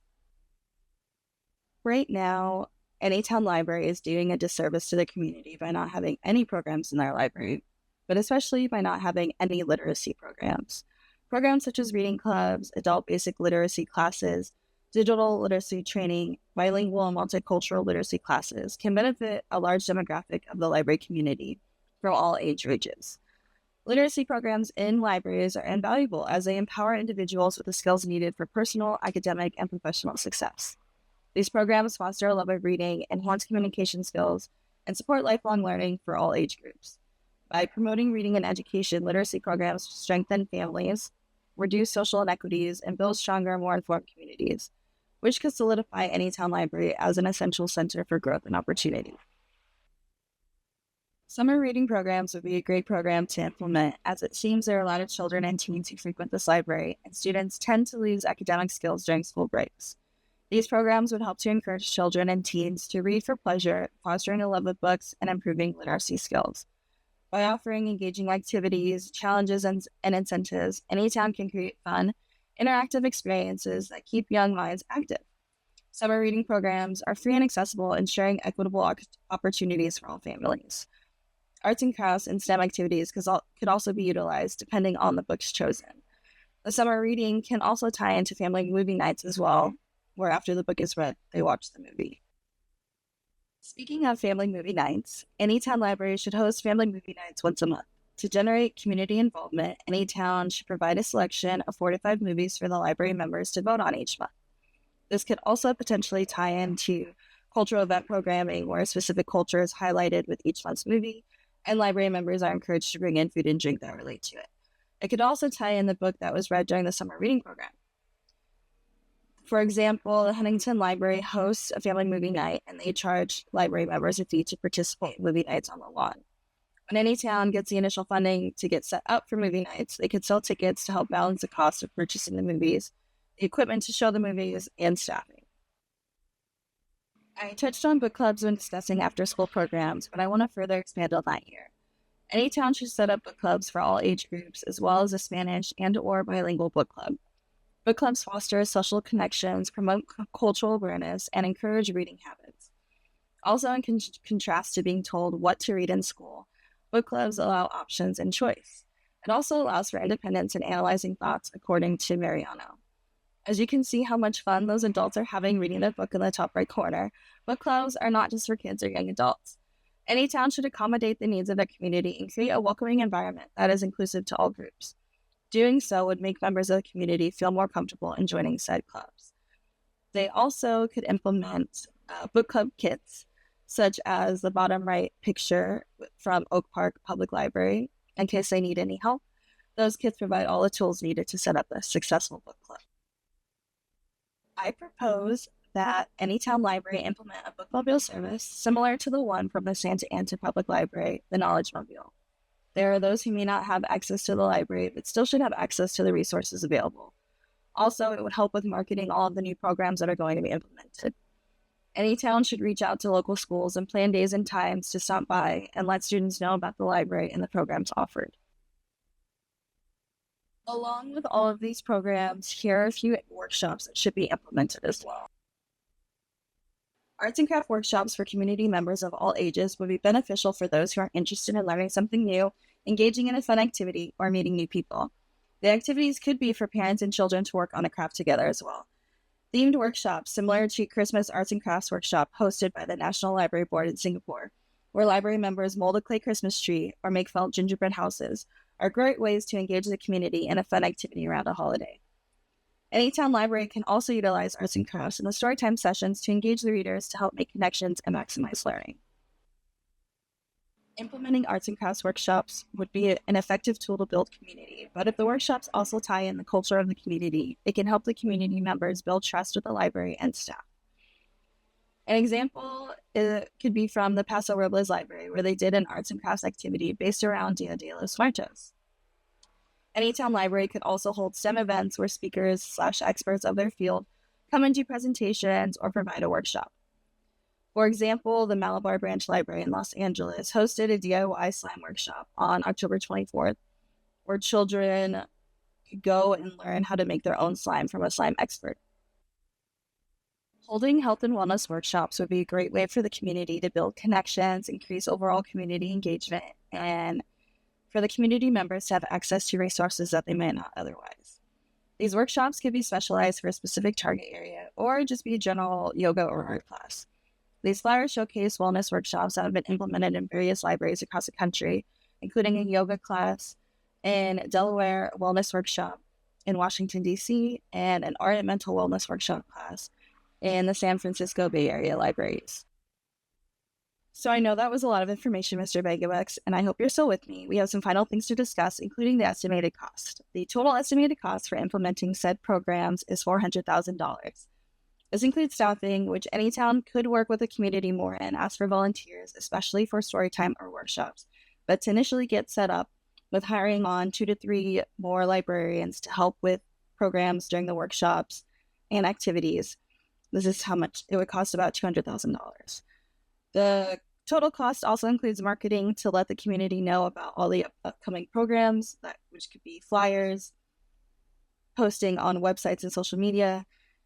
It also includes the cost of licensing and software for the STEM programs, including all the makerspace items like 3D printers and robotics, STEM kits. Also includes the equipment for family movie nights, including the projector, the screen, materials to use for workshops and activities, books for specific clubs, and the car for the bookmobile service, including all the maintenance. So why should you give us $400,000 to implement these programs? How do these improvements help the library and its community? How would these programs change the public's perception or even your perception that the library is on top of things? I believe that implementing these programs in the library would make the community feel more involved, engaged, and motivated to return to the library weekly or even daily, especially if there's something happening in the library for the people in the community to look forward to. Taking into consideration all of the needs of the library community that Anytown Library serves and listening to their suggestions would help build connections between the staff and the community members. Currently, there is a disconnect between the Anytown Library and its community members. These programs would show the community and also the staff that the manager realizes the current state of the library and is actively trying to create a more beneficial experience for the community members. Thank you for your time and consideration, Mr. Megabucks. Another problem that you presented, Mr. Megabucks, was that you asked to see the library's local history images, but one of the librarians said that the section was closed for 2 weeks, and when you asked if the images were online or otherwise accessible, the librarian said no and walked away, which left me wondering, how many others face similar barriers when attempting to access these historical resources? Local history collection should not be inaccessible due to physical limitations or outdated practices. Digitizing the library's collection ensures that these resources are available anytime and anywhere.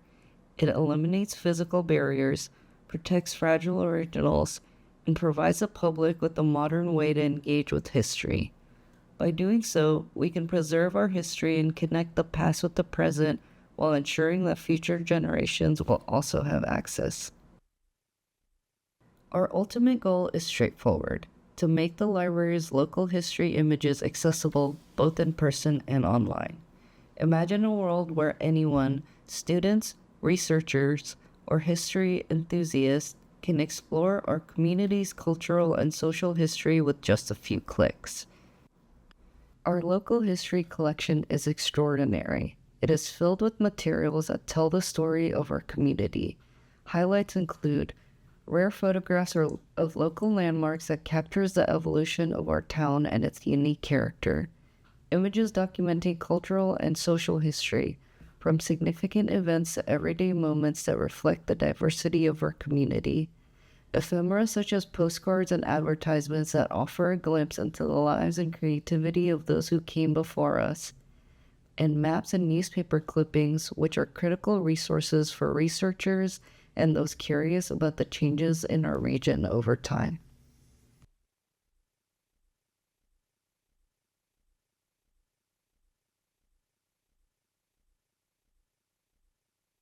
So why digitize?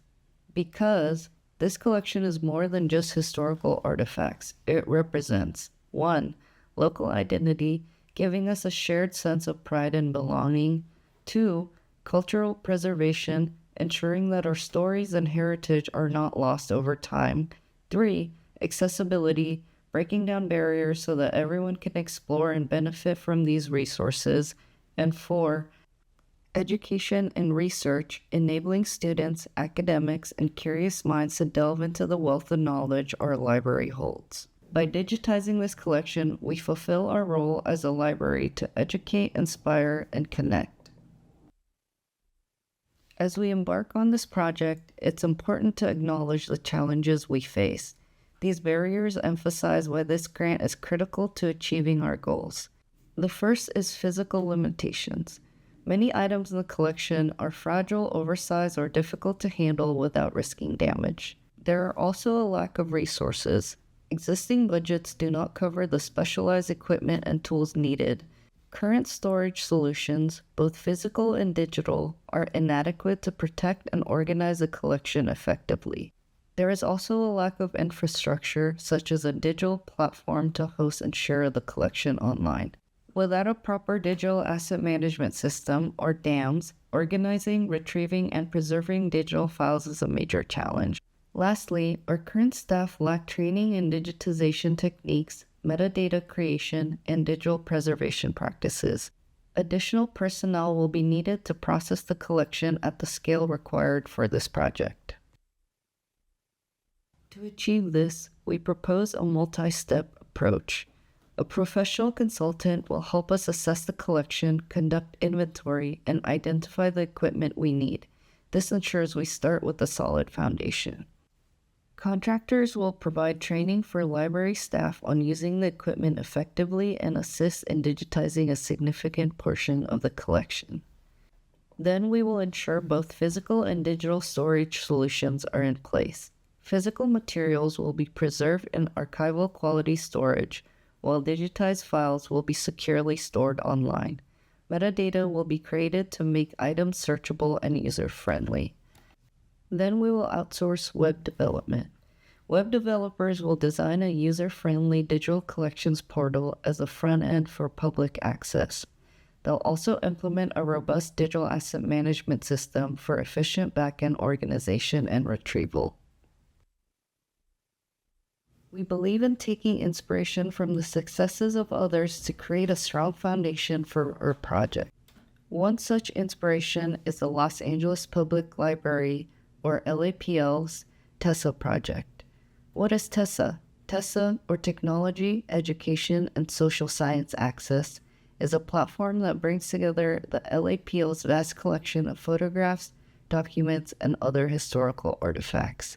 It allows users to explore local history online, whether they're looking for rare photographs, old maps, or cultural ephemera.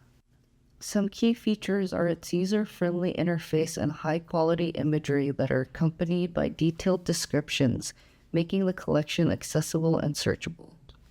By modeling aspects of our project on TESSA's framework, we can fast-track success. Our aim is to not replicate it, but to adapt these best practices to fit the unique needs and resources of our library.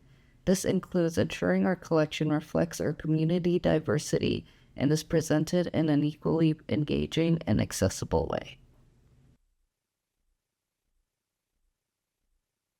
To bring this vision to life, we estimate the following costs. Inventory and assessment, $24,000. Equipment purchase, $50,000. Staff training, $68,000. Digitization of about 2,000 items, $100,000. Metadata creation and cataloging, $20,000. Physical storage, $10,000. Digital storage, another $10,000. Development of the DCP, which is the front end of the website, $20,000. Implementation of the DAMs, which is the back end, $25,000. Promotion and outreach, $10,000. This brings the total to $347,000. While this is a significant investment, it is one that will pay dividends by preserving our history and increasing access for generations to come. With your support, we can transform how our community interacts with this history. By funding this project, you're not just hoping to digitize over 200,000 items, you're investing in cultural preservation, education, and accessibility for everyone. Thank you. Building on digitizing Anytown's historical collection, the next technological hurdle for a library is addressing the Online Public Access Catalog, or OPAC, systems. The OPAC serves as a backbone for any public library, acting as the primary tool for patrons to discover, access, and engage with the library's vast resources.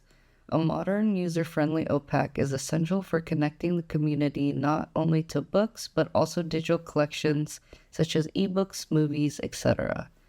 Public libraries are more than just buildings. They are gateways to information, knowledge, and community resources. However, our current online public access catalog system is failing to meet these needs effectively. As one frustrated patron put it, the library's online public access catalog is extremely poor, cumbersome, hard to use, and not at all customer-friendly. Our current OPAC system, seen here, is outdated and bare bones, doubling as the library's entire website without offering any modern features to improve the user experience. Simply put, it falls short of the expectations of today's library users and presents several major challenges we must address. What's most obvious is the unattractive interface reduces user engagement and undermines trust in the system, making it feel unprofessional, unreliable, and extremely outdated.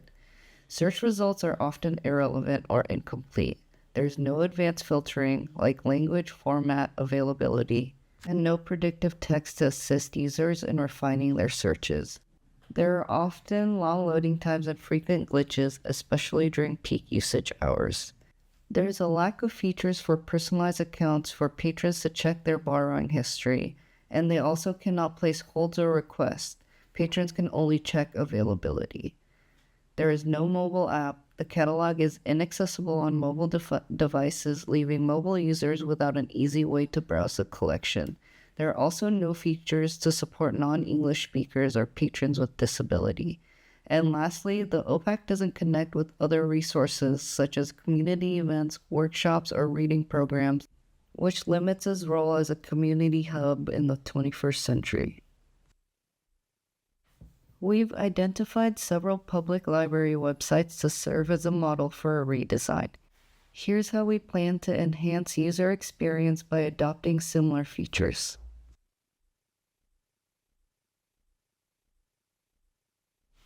A sleek, redesigned catalog with advanced search capabilities and intuitive navigation for effortless browsing. Combine physical and digital collections into one cohesive search platform for a comprehensive library experience. And that would include Anytown's digitized historical collection. Allow patrons to save searches, access loan history, and receive tailored book recommendations. Implement bilingual support and full ADA compliance, including screen reader compatibility and accessible design for all patrons. And connect patrons to the library calendar, as well as provide online resources like Steam and virtual story times for those unable to visit the library. In addition to the website, a dedicated mobile app is essential for ensuring seamless access on mobile devices. Since 2016, mobile use has surpassed desktop use, and it's critical for our library to keep up with this trend by offering a modern, user-friendly app tailored to our patrons' needs. The app will integrate Libby, a platform that allows patrons to borrow ebooks, audiobooks, and magazines directly from their library. As described in the Organization of Collection section, this integration will expand access to digital resources, making the library's offerings even more convenient and accessible. And as mentioned in the Wayfinding section, the mobile app will provide patrons with seamless access to an interactive library map, the catalog, and real-time updates on events and room availability, all from their phones. The app will feature dynamic maps with turn-by-turn directions to locations such as the fiction section, study rooms, or restrooms. Patrons can search for books, services, or rooms and see their exact location on the map for easy navigation. QR codes placed throughout the library will enhance navigation further. Patrons can scan codes at entrances, desks, or sections to instantly access maps and directions to their desired destinations, ensuring a smooth, engaging, and efficient experience. The app will highlight library programs and events, guiding users directly to activities like children's story time or workshops, making it easier to participate in everything the library offers. Accessibility-friendly routes will also ensure the library is inclusive for patrons with mobility challenges or visual impairments, reinforcing our commitment to serving everyone in our community. To implement our vision, we'll partner with BiblioCommons, a leading provider of OPAC and website solutions for libraries. So why BiblioCommons? Their services are tailored for libraries and has successfully worked with libraries across the US, Canada, and New Zealand to modernize their OPAC systems and websites. They also offer all-in-one solutions covering every feature outlined in our goals, such as OPAC redesign and optimization, seamless integration of ebooks, databases, and historical collections, mobile app development, personalization features like reading lists and recommendations, and lastly, accessibility and bilingual support. To bring our vision to life, grant funding will enable us to modernize and bring our OPAC system and virtual services up to date, ensuring they align with the expectations of today's library users. Here's a cost breakdown for this project. OPAC system, $30,000, website redesign, $35,000, mobile app integration, $20,000, staff training, $20,000, promotion and outreach, $5,000, and the total would be $110,000.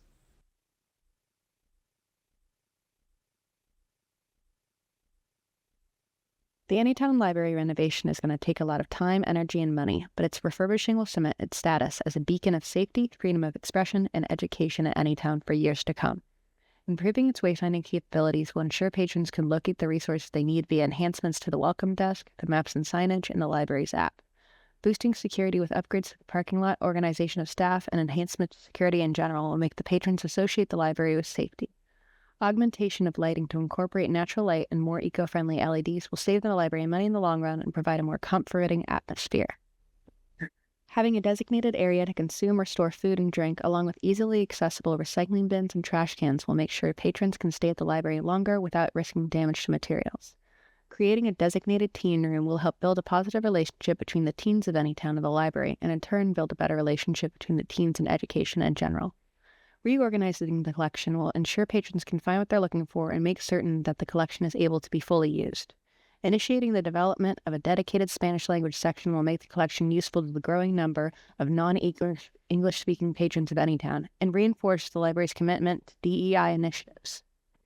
Developing programs for the children of Anytown, like story times and workshops, will help build a long-lasting love of learning in the minds of youth in the service area.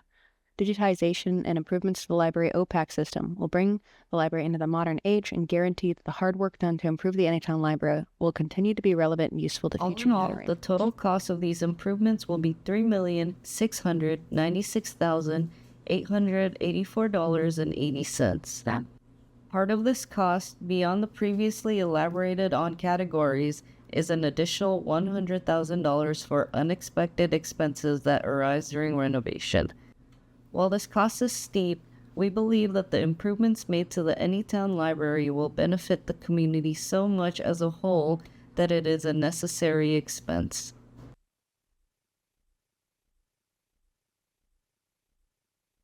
Thank you, Mr. Megabucks, for taking the time to hear our proposal. We hope you enjoyed the presentation and found our vision very compelling. With your support, we're confident that we can bring the transformative project to life and bring a modern library system that truly meets the needs of our community. Thank you very much.